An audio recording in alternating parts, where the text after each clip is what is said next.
ಸೀರೀಸ್ನ last day ಇವತ್ತು plan ಮಾಡಿರುವಂಥದ್ದು ನಾನೆಮಾಚಿ, ಸಾತ್ಸಡ ಹಾಗೆ ಕುಂಬೆ ವಾಟರ್ ಫಾಲ್ಸ್. ಹಿಂದಿನ ದಿನ ಬಂದು ನಾವು ಕುಬೇರ್ ಪ್ಯಾಲೇಸ್ ಅಲ್ಲಿ ಸ್ಟೇ ಮಾಡಿದ್ವಿ. ಅಲ್ಲಿಂದ ಬೆಳಗ್ಗೆನೆ ಚೆಕ್ಔಟ್ ಮಾಡಿ ನಾನೆಮಾಚಿ ವಾಟರ್ ಫಾಲ್ಸ್ನ ಬೇಸ್ ಕ್ಯಾಂಪ್ ಕಡೆಗೆ ಹೊರಡ್ತಾ ಇದ್ದೀವಿ. ಯಾರಾದರೂ ಎಪಿಸೋಡ್ಸ್ ನೋಡಿಲ್ಲ ಅಂದರೆ ಆಲ್ರೆಡಿ 2 ಎಪಿಸೋಡ್ಸ್ ಮಾಡಿದ್ದೀನಿ, ಚೆಕ್ಔಟ್ ಮಾಡಿ ಐ ಬಟನಲ್ಲೂ ಲಿಂಕ್ ಕೊಡ್ತೀನಿ. ಬನ್ನಿ ಈಗ ಜರ್ನಿನ ಶುರು ಮಾಡೋಣ ನಾನೆಮಾಚಿ ವಾಟರ್ ಫಾಲ್ಸ್ಗೆ. ಫಸ್ಟಿಗೆ ನಾವು ಬಂದು ಈ ಒಂದು ಬೇಸ್ ಕ್ಯಾಂಪಿಗೆ ಚೆಕ್ ಇನ್ ಮಾಡಿದ್ವಿ. ಯಾಕೆಂದರೆ ನಾವು ಬೆಳಗ್ಗೆ ಸುಮಾರು 4:15 ಹೊರಟಿದ್ವಿ ನಾವಿದ್ದಂಥ ಜಾಗದಿಂದ. ಇಲ್ಲಿ ಬಂದು ನಾವು ಬ್ರೇಕ್ಫಾಸ್ಟ್ನ ಮಾಡ್ತೀವಿ.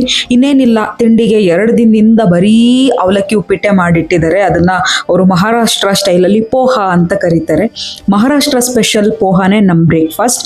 ಬೆಳಗ್ಗೆನೆ 6:15 ತಿನ್ನೋಕ್ಕಾಗಲಿಲ್ಲ, ಬಟ್ ಸ್ಟಿಲ್ ಕಷ್ಟಪಟ್ಟು ಹೆಂಗೋ ತಿನ್ಕೊಂಡು ಒಂದು ಸ್ವಲ್ಪ ಎನರ್ಜಿ ಮಾಡ್ಕೊಂಡ್ವಿ. ಯಾಕೆ ಅಂದರೆ ನಾನೆಮಾಚಿ ವಾಟರ್ ಫಾಲ್ಸ್ಗೆ ಟ್ರೆಕ್ ಮಾಡಬೇಕು ನಾವು, ಅವಾಗಷ್ಟೇ ನಮಗೆ ಆ ಒಂದು ವ್ಯೂ ಪಾಯಿಂಟ್ ಕಾಣಿಸೋದು.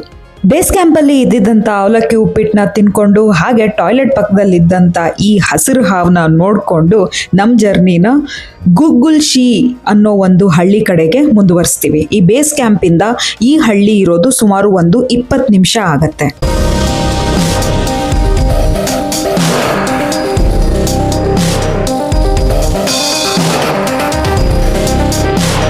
ಘಾಟ್ ಹೆಸರು ವರಾಂಡಾ ಘಾಟ್ ಅಂತ. ಅಲ್ಲಲ್ಲೇ ಸಣ್ಣ ಪುಟ್ಟದಾಗಿ ನಮಗೆ ವಾಟರ್ ಫಾಲ್ಸ್ ಸಿಗ್ತಾ ಇತ್ತು.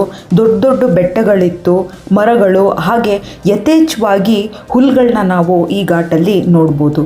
ಒಂದು ಸಣ್ಣ ಸೀನಿಕ್ ಡ್ರೈವ್ ಇತ್ತು ಬೇಸ್ ಕ್ಯಾಂಪಿಂದ ನಾನೆಮಾಚಿ ಸ್ಟಾರ್ಟಿಂಗ್ ಪಾಯಿಂಟ್ಗೆ.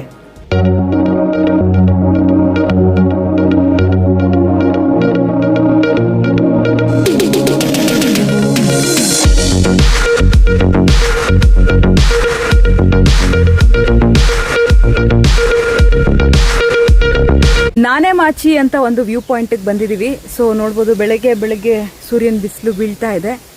ಅದ್ರ ಮಧ್ಯೆ ಸುತ್ತು ಇರುವಂಥ ಒಂದು ಫಾರೆಸ್ಟ್ ಟ್ರೇಲ್. ಬನ್ನಿ ಕರ್ಕೊಂಡು ಹೋಗ್ತೀನಿ, ಹೇಗಿದೆ ಅಂತ ತೋರಿಸ್ತೀನಿ. ಇದು ಟ್ರೇಲ್.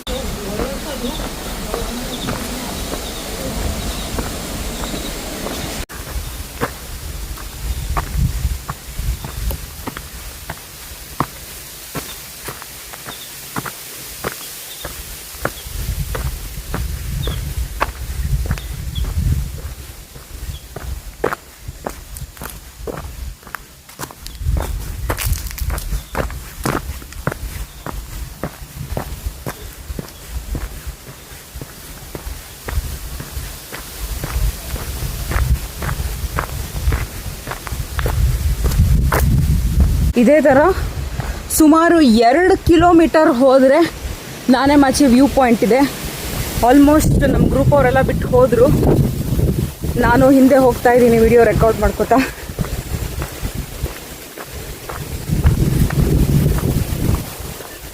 ಹುಲ್ಲು ಹುಲ್ಲು ಹುಲ್ಲು ಹುಲ್ಲು ಹುಲ್ಲು ಹುಲ್ಲು ಹುಲ್ಲು.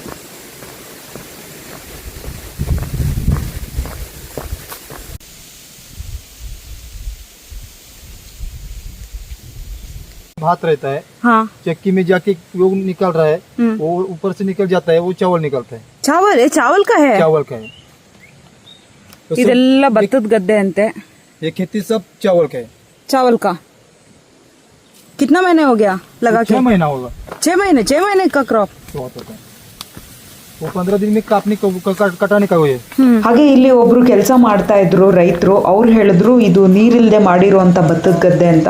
ಫಸ್ಟ್ ಟೈಮ್ ನಾನು ನೋಡಿದ್ದು ಆ ರೀತಿಯಾಗಿರೋ ಭತ್ತದ ಗದ್ದೆ. ಓಕೆ, ಇದಾದಮೇಲೆ ನಮ್ಮ ಟ್ರೈಲ್ ಚೇಂಜ್ ಆಗುತ್ತೆ. ಸ್ವಲ್ಪ ರಾಕಿ ಪ್ಯಾಚಸ್ ಇರುತ್ತೆ. ಆ್ಯಂಡ್ ಈ ಒಂದು ನಾನೆಮಾಚಿ ಟ್ರಾವೆಲ್ ಮಾಡೋಕ್ಕೆ ಬೆಸ್ಟ್ ಟೈಮ್ ಅಂದರೆ ಮಾನ್ಸೂನ್. ಅಕ್ಟೋಬರ್ ಒಳಗಡೆ ನಿಮ್ಮ ಟ್ರೆಕ್ನ ಕಂಪ್ಲೀಟ್ ಮಾಡ್ಕೊಳ್ಳಿ. ಹತ್ರ ಬೀಳ ಒಂದು ಆಗಸ್ಟಲ್ಲಿ ಸ್ಟಾರ್ಟ್ ಮಾಡಿದ್ರೆ August to October best time ಇಲ್ಲಿ ಬರೋಕ್ಕೆ. ಸಖತ್ ಸೀನಿಕ್ ಆಗಿರುತ್ತೆ. ಅದಾದಮೇಲೆ ಬಂದರೆ ಡ್ರೈ ಆಗಿರುತ್ತೆ, ಅಥವಾ ಅದಕ್ಕಿಂತ ಮುಂಚೆ ಬಂದರೆ ತುಂಬಾ ಮಳೆ ಬರ್ತಾ ಇರುತ್ತೆ.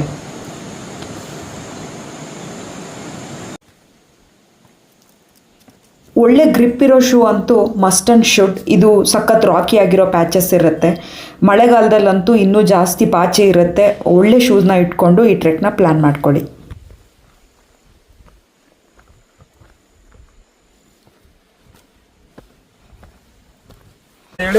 ನೋಡಿ, ನಮ್ಮ ಯೂಟ್ಯೂಬರು ದಟ್ಟ ಕಾಡಲ್ಲಿ ಹಿಂಗೆ ನಡ್ಕೊಂಡು ಹೋಗ್ತಿದ್ದಾರೆ. ಜೊತೆ ಜೊತೆಯಲ್ಲಿ ಕಳೆದು ಹೋಗೋಣ ಹೂವಿನ ಬಾಳದಂತೆ ಯಾರು ಕಾಣದಂತೆ ಬಾಳಿನ ಸಾಲಿನಲ್ಲಿ ಮೂಡುವ ಕಾಣದಂತೆ ಪ್ರೀತನವಾದಂತೆ ಬಂದೆ ನೀನು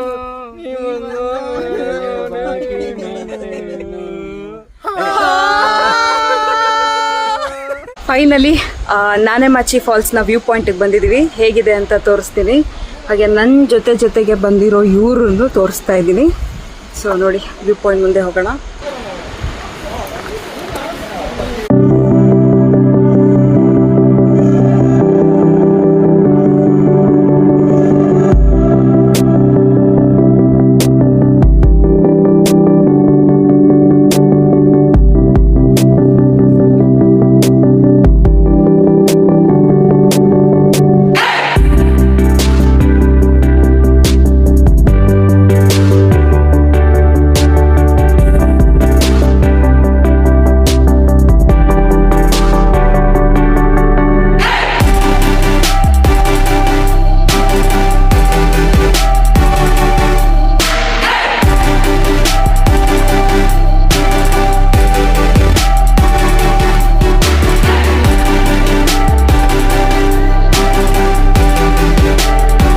ಸುಮಾರು 400 ಅಡಿಯಿಂದ ಬೀಳುವಂತ ಈ ವಾಟರ್ ಫಾಲ್ಸ್ 2 ಸ್ಟೇಜ್ ಅಲ್ಲಿ ಕೆಳಗಡೆ ಬಿದ್ದು ನದಿಯಾಗಿ ಹರಿಯುತ್ತೆ. ಮೊದಲನೇ ಸ್ಟೇಜ್ ನೋಡ್ಬೋದು, ನಾನು ಅಲ್ಲಿ ಆರೋ ಆಗಿ ಪಾಯಿಂಟ್ ಮಾಡಿದ್ದೀನಿ.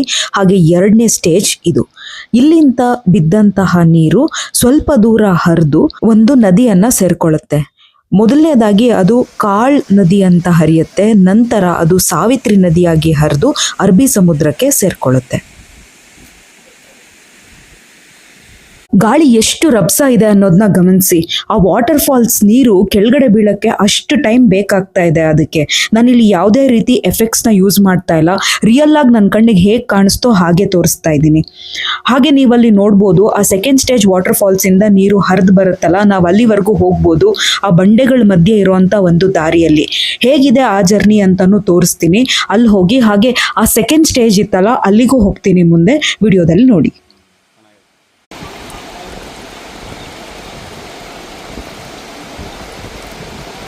ಇದೆಲ್ಲ ಸ್ವಲ್ಪ ರಿಸ್ಕಿ ಜಾಗ. ಗೊತ್ತಿರೋರ ಜೊತೆ ಬಂದರೆ, ನೀರು ಕಡಿಮೆ ಇರುವಾಗ ಬಂದರೆ ಬೆಟರ್. ನಾವು ಹೋದಾಗ ನೀರು ಅಷ್ಟು ಇರಲಿಲ್ಲ, ಹಾಗಾಗಿ ನಾವಿಲ್ಲೆಲ್ಲ ಸ್ವಲ್ಪ ಎಕ್ಸ್ಪ್ಲೋರ್ ಮಾಡೋಕ್ಕಾಯಿತು.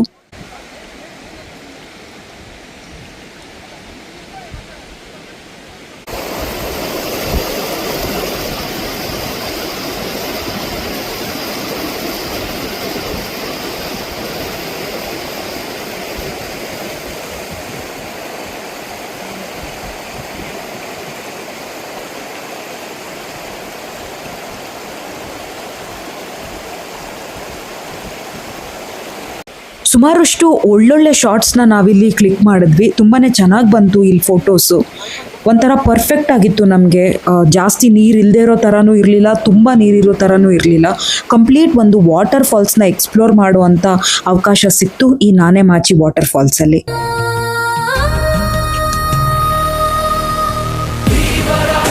ಮೇಲಿಂದ ಗಾಳಿಗೆ ಹಾರ್ಕೊಂಡು ನೀರು ಬೀಳ್ತಾ ಇತ್ತಲ್ಲ, ಆ ಸೆಕೆಂಡ್ ಸ್ಟೇಜ್ ಅದು ಹೇಗಿದೆ ಅಂತ ನೋಡಬೇಕು ಅಂದರೆ ಈ ರೀತಿ ಬಂಡೆಗಳ ಮಧ್ಯೆ ಇರುವಂಥ ಒಂದು ಕಡಿದಾದ ದಾರಿಲಿ ಹೋಗ್ಬೋದು. ನೀರು ಕಡಿಮೆ ಇರೋದಕ್ಕೆ ನಾವಿಲ್ಲಿ ಹೋಗೋಕ್ಕಾಗ್ತಾ ಇದೆ. ಪೀಕ್ ಮಳೆಗಾಲದಲ್ಲಿ ಡೆಫಿನೆಟಾಗಿ ಇಲ್ಲೆಲ್ಲ ಹೋಗೋಕ್ಕಾಗಲ್ಲ. ನೋಡ್ಬೋದು ಎಷ್ಟು ಬಂಡೆ ರಾಶಿ ಇದೆ ಇಲ್ಲಿ ಅಂತ. ಇಲ್ಲೆಲ್ಲ ಫುಲ್ ನೀರು ತುಂಬಿಕೊಂಡಿರುತ್ತೆ.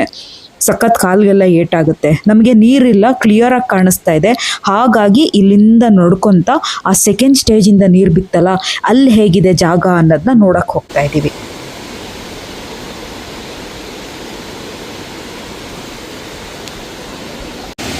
ಶರು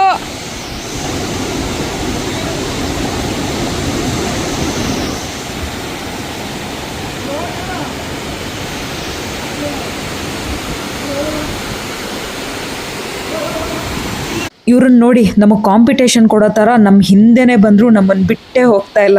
ಏನು ಹೇಳಬೇಕು ಇವ್ರ ಪ್ರೀತಿಗೆ, ಕಮೆಂಟ್ ಮಾಡಿ. ಇದೇ ಲಾಸ್ಟ್ ಪಾಯಿಂಟು ನಾವು ತಲುಪಕ್ಕಾಗುವಂಥದ್ದು. ಅಲ್ಲಿ ಮೇಲಿಂದ ಬಿದ್ದಂಥ ನೀರು ಕೆಳಗಡೆ ಒಂದು ಪೂಲ್ ರೀತಿ ಫಾರ್ಮ್ ಆಗಿದೆ. ಆ ಬಿಸಿಲು ಬಿದ್ದಾಗ ಅವಾಗವಾಗಲೇ ಒಂದು ರೀತಿ ಈ ರೈನ್ಬೋ ಬಂದು ಹೋಗ್ತಾ ಇತ್ತು. ಒಂದು ಆ್ಯಂಗಲಲ್ಲಿ ಮಾತ್ರ ಈ ರೈನ್ಬೋ ಕಾಣಿಸ್ತಾ ಇತ್ತು. ಸೂಪರಾಗಿತ್ತು ಈ ವ್ಯೂ ಅಂತೂ. ಚೆನ್ನಾಗಿ ಒಂಥರ ಕೂಲಾಗಿರುವಂಥದ್ದು.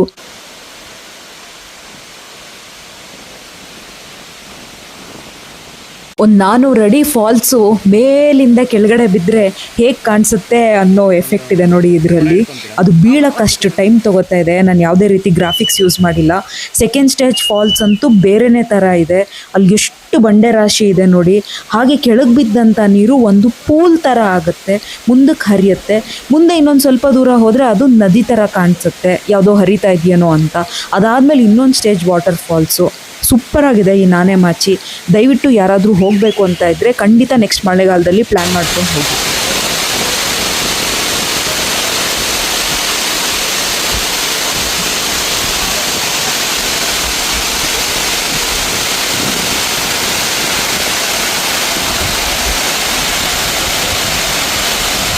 ಒಂದಷ್ಟು ಸಮಯನ ಇಲ್ಲಿ ಕಳೆದು ನಾವು ಇಲ್ಲಿಂದ ವಾಪಸ್ ಹೊರಡ್ತಾ ಇದ್ದೀವಿ. ಮುಂದೆ ಹೋಗೋ ಅಂಥ ಫಾಲ್ಸ್ ಯಾವುದು, ಏನೇನಿದೆ ಅಂತ ಎಕ್ಸ್ಪ್ಲೇನ್ ಮಾಡ್ತಾ ಹೋಗ್ತೀನಿ. Welcome to Sathodi falls. ಇದು ವಾಕಿಂಗ್ ಟ್ರೇಲ್ ಹೇಗಿದೆ ಅಂತ ತೋರಿಸ್ತೀನಿ ಮುಂದೆ ಬನ್ನಿ.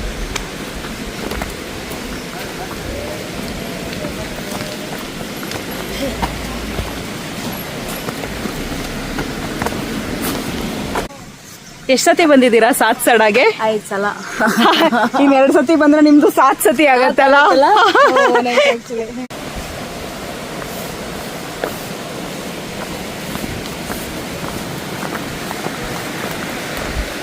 ಹೇಮಾ, ಹತ್ತದಿಲ್ಲ ಅಂತ ಹೇಳ್ಬಿಟ್ಟು ಇಷ್ಟು ಸತಿ ಹತ್ತಿಸ್ತಾ ಇದ್ದೀರಲ್ಲ.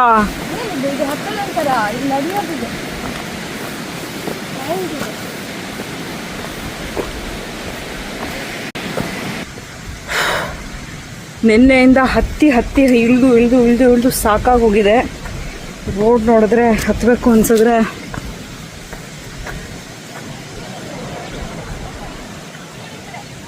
ಹಿಂಗಿದೆ ಸದ್ಯಕ್ಕೆ. ನೋಡುವ ಮುಂದೆ ಹೇಗಿದೆ.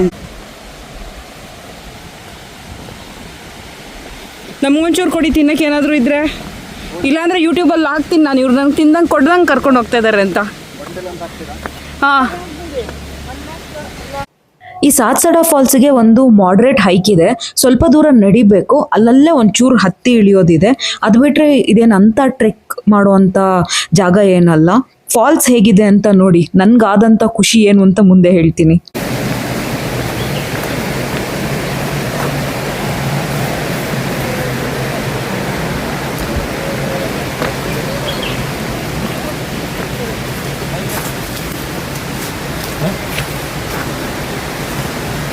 ನೋಡಿ,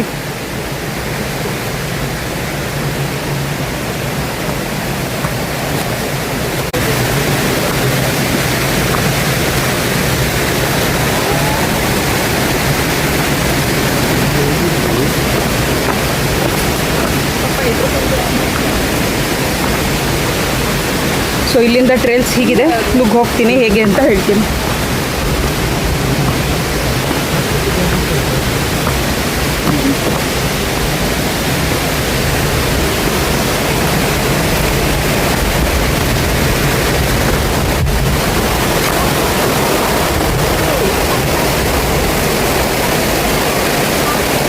ಸೊ ಆಲ್ಮೋಸ್ಟ್ ರೀಚ್ ಆಗಿದ್ದೀವಿ ಸಾತ್ಸಡಾ ಫಾಲ್ಸ್ಗೆ.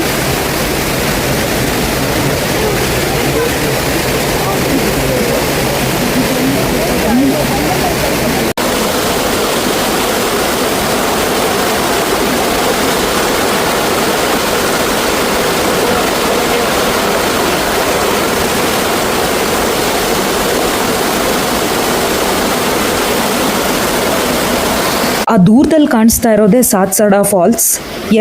ಒಂದು ಪ್ಯಾರಲಲ್ ಆಗಿರುವಂಥ ಬಂಡೆಗಳ ಮಧ್ಯೆ 7 ಸ್ಟೆಪ್ ಆಗಿ ಹರಿದು ಬರುತ್ತೆ ಇದು.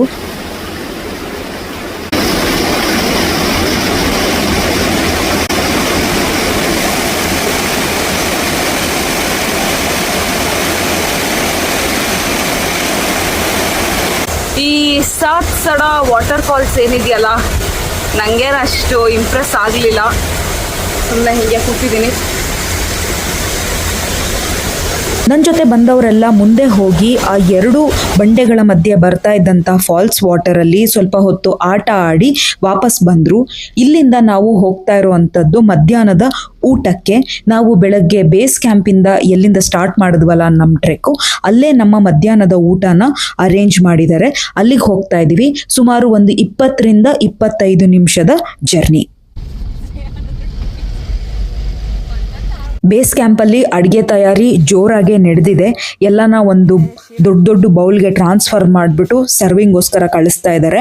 ಇದು ಅವರ ಅಡುಗೆ ಮನೆ, ಬೇಸ್ ಕ್ಯಾಂಪಲ್ಲಿ ಮಾಡ್ಕೊಂಡಿರೋ ಅಂಥದ್ದು. ಏನೇನಿದೆ ಊಟಕ್ಕೆ ಬನ್ನಿ ನೋಡೋಣ. ಸಿಕ್ಕಾಪಟ್ಟೆ ಹೊಟ್ಟೆಗೆ ಹಸಿವಾಗ್ತಾ ಇದೆ ನನಗೆ. ಪೂರಿ ಇತ್ತು.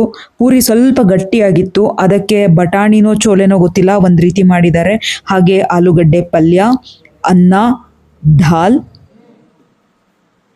ಕ್ಷೀರ, ಹಾಗೆ ಇಲ್ಲಿ ಊಟಕ್ಕೆ ಕುಳಿತಿರೋ ಅಂಥದ್ದು. ನೆಲದಲ್ಲೇ ಮ್ಯಾಟ್ಸ್ ಹಾಸಿದ್ರು. ನಮ್ಗೇನು ಬೇಕೋ ಅದನ್ನು ಬುಫೆ ಸಿಸ್ಟಮ್ ಇತ್ತು. ತಟ್ಟೆಗೆ ಹಾಕ್ಕೊಂಡು ಬಂದು ಎಷ್ಟು ಬೇಕಾದರೂ ಹಾಕ್ಕೊಂಡು ಬಂದು ತಿನ್ಬೋದಾಗಿತ್ತು. ಮುಂದೆ ಹೊರಟಿರೋ ಅಂಥದ್ದು ಕುಂಬೆ ವಾಟರ್ ಫಾಲ್ಸ್ ಅಂತ. ವಿಜಯ್ ಅವರ ವಾರಿಸು ಮೂವಿಯಲ್ಲಿ ಇತ್ತೀಚೆಗೆ ಈ ವಾಟರ್ ಫಾಲ್ಸ್ ತುಂಬಾ ಪಾಪ್ಯುಲರ್ ಆಗಿತ್ತು. ನಾವು ಆಲ್ಮೋಸ್ಟ್ ಎಂಟ್ರಿ ಪಾಯಿಂಟಿಗೆ ಬಂದಿದ್ದೀವಿ. ನೀವಿಲ್ಲಿ ನೋಡ್ಬೋದು, ಈ ಒಂದು ಟನಲ್ನ ಕ್ರಾಸ್ ಮಾಡಿ ಈ ವಾಟರ್ ಫಾಲ್ಸ್ಗೆ ನಾವು ಆ ಕಡೆಗೆ ಹೋಗಬೇಕು. ಟನಲ್ ಚೆನ್ನಾಗಿತ್ತು ಅಂತ ನಾವಿಲ್ಲಿ ಸ್ವಲ್ಪ ಹೊತ್ತು ಸ್ಟಾಪ್ ಮಾಡಿ ನಡ್ಕೊಂಡು ಹೋಗಿ ಒಂದಷ್ಟು ರೀಲ್ಸ್ಗಳನ್ನ ಶೂಟ್ ಮಾಡಿದ್ವಿ. ಹೇಗಿದೆ ನಮ್ಮ ಟನಲ್ ಜರ್ನಿ ಅಂತ ನೋಡಿ.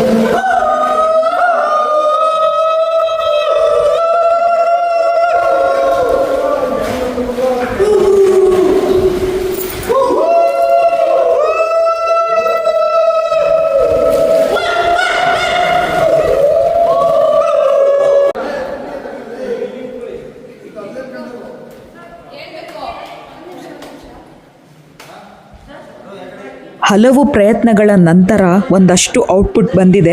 ಮುಂದೆ ಹಾಕ್ತೀನಿ ನೋಡಿ ಔಟ್ಪುಟ್ ಹೇಗಿದೆ ಅಂತ. ಒಂದು ಅಂದಾಜಲ್ಲಿ ಈ ಟನಲ್ ಸುಮಾರು 300 ರಿಂದ 400 ಮೀಟರ್ ಇರ್ಬೋದು. ಬಹಳಷ್ಟು ದೊಡ್ಡ ಟನಲ್ ಇತ್ತು. ಹಾಗೆ ಮೇಲ್ಗಡೆ ಎಲ್ಲ ಬಾವಲಿಗಳು ಕಚ್ಕೊಂಡಿತ್ತು. ಇಲ್ಲಿ ಟಾರ್ ರೋಡ್ ಕೂಡ ಇದೆ. ನಾವು ಗಾಡಿಯಲ್ಲೂ ಕ್ರಾಸ್ ಮಾಡ್ಬೋದು ಈ ಟನಲ್ನ. ನಾವು ಒಂದು ಎಕ್ಸ್ಪೀರಿಯನ್ಸ್ ಇರಲಿ ಅಂದ್ಬಿಟ್ಟು ನಡ್ಕೊಂಡು ಹೋಗ್ತಾ ಇದ್ದೀವಿ. ಇಲ್ಲಿಂದ ಮುಂದಕ್ಕೆ ಗಾಡಿಯಲ್ಲೇ ನಮ್ಮ ಜರ್ನಿನ ಕಂಟಿನ್ಯೂ ಮಾಡ್ತೀವಿ. ಟನಲಿನ ಈ ಕಡೆ ವ್ಯೂ ಹೇಗಿದೆ ಅಂತ ತೋರಿಸ್ತೀನಿ ನೋಡಿ. ನಾವು ನಡ್ಕೊಂಡು ಬಂದಿದ್ದು ಆ ತುದಿಯಿಂದ ಅಲ್ಲಿ ಕಾಣಿಸ್ತಾ ಇದೆಯಲ್ಲ, ಆಚೆ ಬಂದರೆ ನಮಗೆ ಈ ರೀತಿ ವ್ಯೂ ಕಾಣಿಸುತ್ತೆ. ಇಲ್ಲಿಂದ ನಾವು ನಮ್ಮ ಗಾಡಿನ ಹತ್ಕೊಂಡು ಕುಂಬೆ ಫಾಲ್ಸ್ ಕಡೆಗೆ ನಡೀತಾ ಇದ್ದೀವಿ.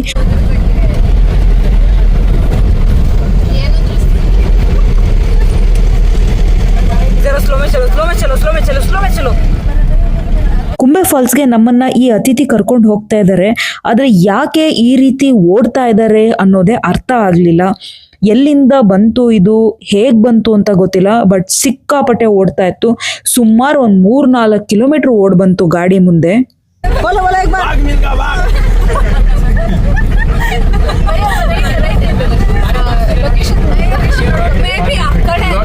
ಪಾಪ ಅಷ್ಟು ದೂರ ಓಡ್ಕೊಂಬಂತ ಅದು.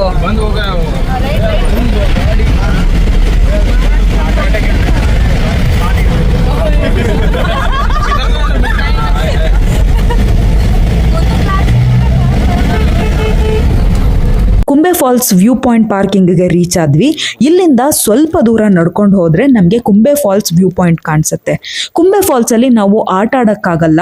ಆ ವ್ಯೂ ಪಾಯಿಂಟ್ ನ ದೂರದಿಂದ ನೋಡ್ಬೋದು. ಸ್ವಲ್ಪ ದಿನಗಳ ಹಿಂದೆ ಯಾರೋ ಫೇಮಸ್ ಯೂಟ್ಯೂಬರ್ ಇಲ್ಲಿ ಹೋಗ್ಬಿಟ್ಟು ಬಿದ್ದು ಸತ್ತೋಗಿದ್ರಂತೆ.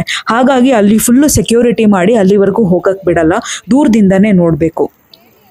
ಸಾಯಂಕಾಲ ಆಗಿದ್ರಿಂದ ನಮಗೆ ವೆದರ್ ಅಂತೂ ಸೂಪರ್ ಆಗಿತ್ತು. ಜಾಸ್ತಿ ಬಿಸಿಲಿರಲಿಲ್ಲ, ತಂಪಾದ ಗಾಳಿ ಬೀಸ್ತಾ ಇತ್ತು. ಆ ಕಡೆಗೆ ಸನ್ಸೆಟ್ ಆಗ್ತಾ ಇತ್ತು. ಅದ್ಭುತವಾದ ವ್ಯೂ.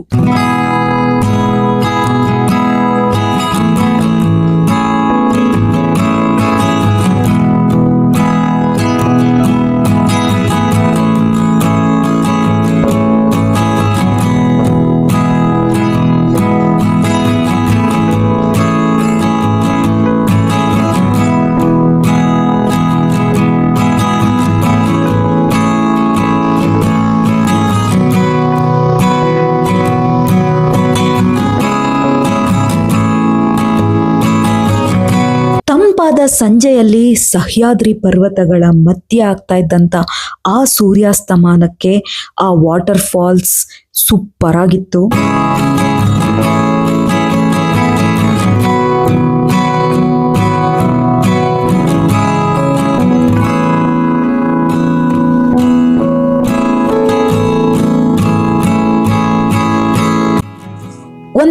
ಸಮಯನ ಹಾಗೆ ಆ ಹುಲ್ ಮೇಲೆ ಮಲ್ಕೊಂಡು ಸನ್ಸೆಟ್ನ ನೋಡಿಕೊಂಡು ಆ ಗಾಳಿಯನ್ನು ಸೇವಿಸ್ಕೊಂಡು ಈ ವ್ಯೂಗೆ ನೋಡಿಕೊಂಡು ಒಂದು ರೀತಿ ನಾವೆಲ್ಲ ಮೈಮರೆತು ಕೂತಿದ್ವಿ ಪ್ರಕೃತಿಯಲ್ಲಿ.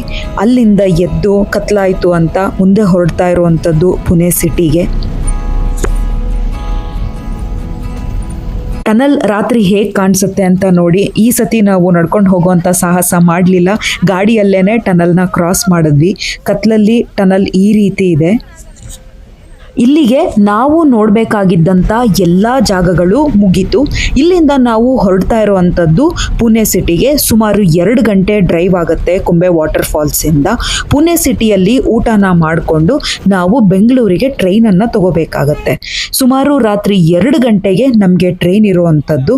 ಹಾಗೆ ನೆಕ್ಸ್ಟ್ ಎಪಿಸೋಡಲ್ಲಿ ಒಂದು ದಿನ ಪೂರ್ತಿ ನಮ್ಮ ಟ್ರೈನ್ ಜರ್ನಿ ಹೇಗಿದೆ ಅಂತ ತೋರಿಸ್ತೀವಿ. ಯಾಕೆ ಅಂದರೆ ಈ ಟ್ರೈನ್ ಜರ್ನಿ ಅತಿ ಲಾಂಗ್ ಆಗಿರುವಂಥ ಟ್ರೈನ್ ಜರ್ನಿ. ಸುಮಾರು 18 ಗಂಟೆ ಆಗುತ್ತೆ ನಾವು ಬೆಂಗಳೂರು ತಲುಪೋ ಅಷ್ಟರಲ್ಲಿ. ಹೇಗನ್ಸ್ತು ಈ ಮಹಾರಾಷ್ಟ್ರ ಸೀರೀಸ್ ಅಂತ ತಪ್ಪದೆ ಕಮೆಂಟ್ ಮಾಡಿ. ಹಾಗೆ ಈ ವಿಡಿಯೋ ಲೇಟಾಗಿ ಬರ್ತಾ ಇದೆ ಕಾರಣಾಂತರಗಳಿಂದ. ನಿಮ್ಮ ಅಭಿಪ್ರಾಯವನ್ನ ಕಮೆಂಟ್ ಮುಖಾಂತರ ತಿಳಿಸಿ. ಹಾಗೂ ಚಾನಲ್ಗೆ ತಪ್ಪದೆ ಸಬ್ಸ್ಕ್ರೈಬ್ ಮಾಡಿ. ಮತ್ತೆ ಮುಂದಿನ ಸಂಚಿಕೆಯಲ್ಲಿ ಸಿಗ್ತೀನಿ. ಅಲ್ಲಿಯವರೆಗೂ ಪ್ರೀತಿಯ ಧನ್ಯವಾದಗಳು.